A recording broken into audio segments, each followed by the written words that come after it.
Walker's home run at Fort William. The idea was that Matt is obviously #1 plate. It was going to be like the perfect setup to be on the stage for the first time in front of fans.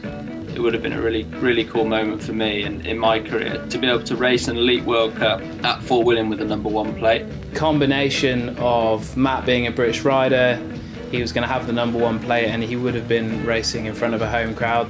So obviously when we heard the news that there's a chance that Fort William is going to be cancelled, or it was pretty likely it was going to be cancelled, we obviously came up with the idea of doing this video. Essentially it's going to be like a tribute race run to what would have happened had the race gone ahead. That really just formed the whole basis of the concept for this video.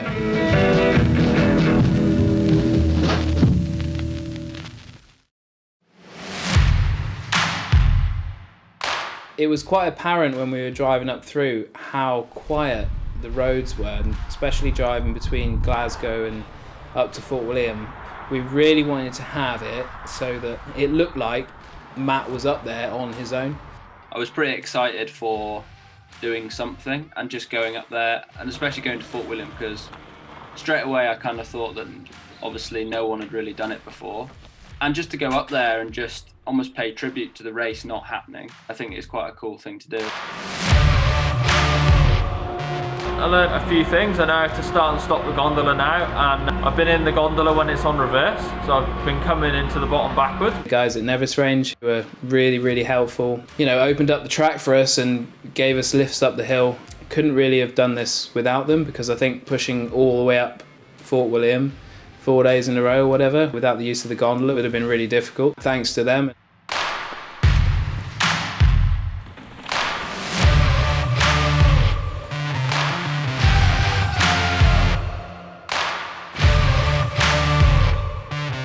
You can definitely tell it's had no traffic. Like usually at a World Cup there's like one obvious line that's quite not polished, but it's been brushed clean. Like at the minute it's quite messy, like there's quite a lot of little stones and pebbles all over the track, so it's quite loose and hard to ride. It's definitely been quiet for a long time, you can tell that. Fort William is a track that's all about speed, and it was also something we really wanted to get across in the video because it's so important. It's more about the high speed and the brutality of the Fort William track that we wanted to get across. Mate, that was so good. The roost just came off your back wheel then. Like went into the lens, it's f***ing sick. A mixture of drone, on the ground stuff, the racing drone, it all kind of combined really nicely to give off that sense of speed that we wanted to portray. Yeah, I was excited because I knew that with a good crew, I think it was the first time I've been part of a production on that level before. I was definitely worried a little bit for Matt because I think, especially at Fort William, there's a lot of consequence to getting tired at a place like that. If you wanted to film a corner, I couldn't just start from the corner before. I'd have to push so far up to kind of get speed into the section you wanted to film. So I ended up having to do a lot of pushing. Everyone chipped in really well, and like everyone was in good spirits and stuff. Every time I turned around, they were running down to pick the bike up straight away, so they made my life a lot easier. Fort William, Ben Nevis, and just brought the sun.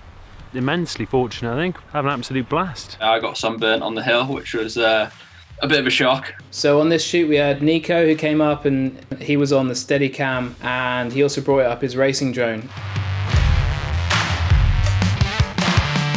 A couple of my favourite shots in the video were definitely from the racing drone. FPV is really cool because it's a new dynamic to filming mountain bikes, and it really helps to emphasise the speed of the rider. So when Mono invited me along, I was so excited to film on the track because for the first time there's no trees to hit. Oh wait. He had a couple of crashes. I think he took quite well.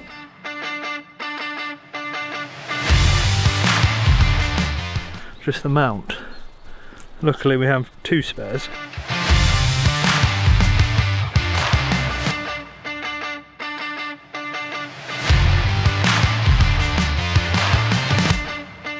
This is like the first time I've ridden a proper rough, like long track.